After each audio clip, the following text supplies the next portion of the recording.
समय तो हमारे लिए वो मोदी भगवान है। क्यों है कि वो हर योजना दिखा रहे हैं, पर खुद हम लोग एक दूसरे से जल रहे हैं। हमारी जन्मभूमि है, क्यों छोड़े हम? सड़क है ना, हॉस्पिटल जाने की भी दिक्कत है। होगे तो कुछ ना कुछ तो होगे, जो प्लान शुरू थोड़ा नहीं कर रहे हो। कति परिवार ने गाँव में अभी तो 3 मौत है। पहाड़ से पलायन बदस्तूर जारी है। जिन गांवों में कई पीढ़ियां पलती आई है, वहां अब बस आखिरी पीढ़ी बची है। नई पीढ़ी पुरानी पीढ़ी को हमेशा के लिए छोड़ रही है और साथ में छोड़ रही है अपने दादा परदादा और पितरों के बसाई घर। जिन गांवों में पहले खूब रौनक हुआ करती थी, वहां अब बस अधिकतर गांवों में बुजुर्ग ही बचे हैं। जंगली जानवर है ना, तो खेती है ना, यानी सुअर अलग है, बाघ अलग है, हिरन अलग है। अब घर में रह के भी, गांव में रह के भी क्या फायदा है किसी का? ना तो सरकार देखती है खेती पे।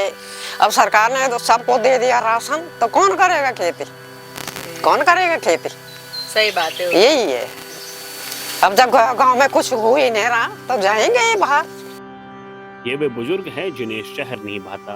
वे बस किसी तरह अपना जीवन काट रहे हैं। इन बुजुर्गों के अंदर असहनीय दर्द भरा हुआ है, जिससे वे हर रोज गुजर रहे हैं। भला कोई कैसे अपने हाथों से अपने बनाए खेतों को बंजर होते और घरों को टूटते देख सकता है। ये पौड़ी जिले का बछेड़ी गांव है, जहां के ज्यादातर लोग पलायन कर चुके हैं। पलायन के साथ साथ गांव वीरान होते जा रहा है। धीरे धीरे जंगली जानवरों का आतंक गांव में बढ़ने लगा है, जिससे खेती चौपट होती जा रही है। अब इन बुजुर्गों के भरण पोषण का एकमात्र जरिया प्रधानमंत्री खाद्य सुरक्षा के तहत मिलने वाला राशन है, जिस कारण इन भुतवा गांवों के बुजुर्ग मोदी को भगवान कह रहे हैं। और कुछ ऐसा हो गया कि बच्चे भी वैसे हो गए कि गांव में कष्ट निकालने चाहते हैं, अब बाहर रहने चाहते हैं। कई लोग, हम लोग तो मजबूर हैं, तो रहना पड़ता है हमें। अब जिनको फैसिलिटी मिल जाएगी वो क्यों रहेगा यहाँ? पहले के लोग तो रहने चाहते थे ना, पर कुछ ऐसा हो गया कि सुअर आ रहे हैं, जानवर आ रहे हैं बहुत ज्यादा, बाघ हो गए बहुत ज्यादा, तो बच्चे सोच रहे हैं कि हम गांव जाएंगे तो बाघ ना खा दे। अब डर गए ना वो, तो बाघ को भी रोकथाम करना चाहिए था, सुअर को भी मारना चाहिए था। तो कह रहे हैं कि नहीं, बाघ को भी छोड़ दो और सुअर को भी रहने दो, तो वो तो सारे मनुष्यों को खा देंगे। तो डर के मारे तो सभी भागेंगे ना। इस समय तो हमारे लिए वो मोदी भगवान है। क्यों है कि वो हर योजना दिखा रहे हैं, पर खुद हम लोग एक दूसरे से जल रहे हैं और एक दूसरे का, कमजोर लोगों का काम नहीं कर पा रहे हैं। पलायन के बीच यहाँ कुछ लोग ऐसे भी हैं जो अपनी जड़ों से जुड़े हुए हैं। वे अपनी जन्मभूमि को छोड़कर बाहर नहीं जाना चाहते हैं। पूरी खेतीबाड़ी है, सब कुछ है, सब सुविधा है, रोड है, उनकी मर्जी है। पैसे वाले हो गए तो क्या है, हम अपने उसमें स्थिर हैं। हमारी जन्मभूमि है, क्यों छोड़े हम? गांव में कोई रोजगार नहीं, क्या है गांव में? जब कभी ग्रांट रोजगार आते, कभी कुछ आते, गांव में क्या हो? यहाँ पर जब जिनसे यहाँ रहते ना, पहाड़ में रहते, तब क्या क्या करना है उन्हें? हाल लगाना, भैंस पालेगा, गाय पालेगा, यही था। शहर में जाएंगे तो होटल में जो कोई बच्चा ऐसे होता है जो पढ़ने लिखने वाला नौकरी हो नहीं होते।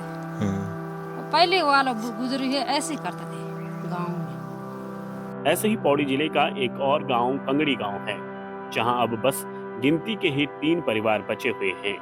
यहाँ के बुजुर्ग बताते हैं कि पहले यहाँ खूब रौनक हुआ करती थी, अब बस चारों ओर सन्नाटा है। गांव जो कब बेटी खाली हूँ बैठी गई, कब बेटी लाके नो जान थोड़ा दिन लगभग मगर अब जितना खाली हुई हो तो ना, अब रोड ऑन से जो चे काफी सुविधा होगी।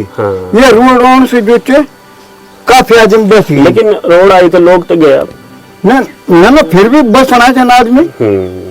सब बाहर स्कूल पढ़ा, ये तो गाँव में स्कूल नहीं फिर ना स्कूल गाँव चेक। अब एक चो नाते तो हमारो तो कांडे खाओ पड़े तो कांडे खा देते 800 को तो जब तू खत्म हुए फिर मैं फिर धर लूं। लेकिन यहाँ लगे तो कि जब पहली सड़क है यहाँ दी तब काफी अखरे काफी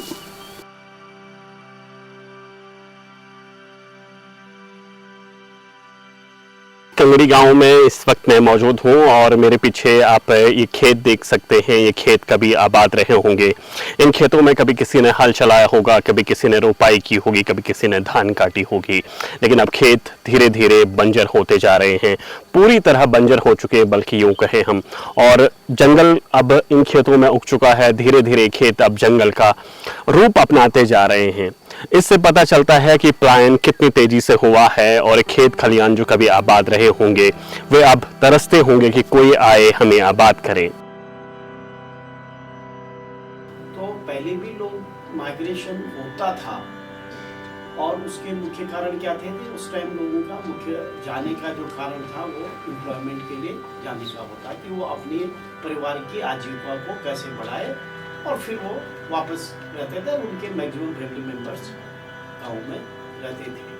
पर धीरे धीरे ये हुआ कि उसके कारण, क्योंकि दूसरा एक मुख्य कारण जो आप कहने जा रहे थे कि 3 कारण को मुख्य बोला जाता है और नॉर्मली जो हम लोग स्टडी भी करते हैं पुश और पुल फैक्टर, कौन से ऐसे कारक हैं कि जो उसको बाहर जाने के लिए मजबूर कर रहा है।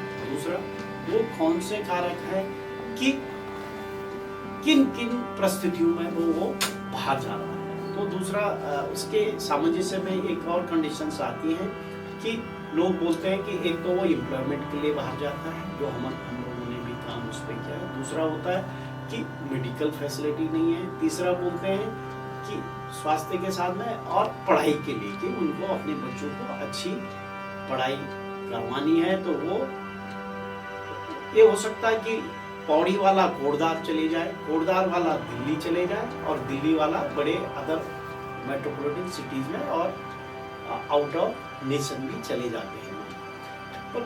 पर इस परिप्रेक्ष्य में सोचना बहुत आज की डेट में उत्तराखंड के लिए एक बहुत बड़ा कारक है कि क्यों माइग्रेट हो रहे हैं, क्यों नहीं उस माइग्रेशन को रोका जाए। फिर दूसरा कारक आता था कि आपकी एग्रीकल्चर जो प्रैक्टिसेस थी, जब लोग बाहर चलेंगे तो वो सारे खेत खलियान लोग बंजर की ओर जा रहे थे। तीसरा एक मुख्य कारण एक आता था, मैंने आपको बोला, एक तो वो अपने मेडिकल हेल्थ के लिए जाते थे, लोगों का जो एक मुख्य कारण था। दूसरा बच्चों को हायर एजुकेशन, अच्छी एजुकेशन देनी, उनको अच्छी शिक्षा देनी। और तीसरा था कि उनको अपनी सस्टेनेबिलिटी को बढ़ाने के लिए नौकरी के लिए बाहर जाते थे। पर ये आज की डेट में ये तीनों सुविधाएं ऑलमोस्ट हर डिस्ट्रिक्ट के हर ब्लॉक में उपलब्ध है और हर विलेज स्तर पे, कम से कम अगर विलेज स्तर पे नहीं है तो पंचायत पे है, पंचायत में नहीं है तो ब्लॉक लेवल पे है। फिर उसमें भी ये देखा जाता है अगर हॉस्पिटल है तो डॉक्टर नहीं है। लोग ये सोचते हैं कि हमें अच्छी मेडिकल मिले, फिर बाहर जाते हैं।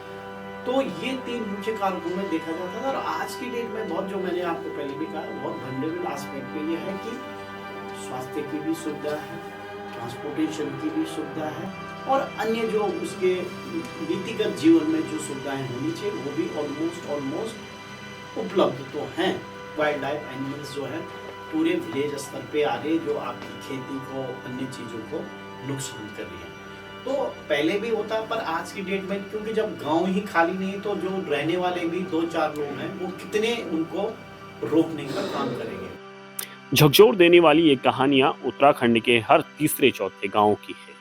आखिर इसका जिम्मेदार कौन है, कसूरवार कौन है? इस विषय पर आपकी क्या राय है, हमें कमेंट बॉक्स में ज़रूर बताएं। साथ ही हमारे चैनल को सब्सक्राइब करें, बेल आइकन दबाएं ताकि आप तक हमारा हर वीडियो पहुंचे।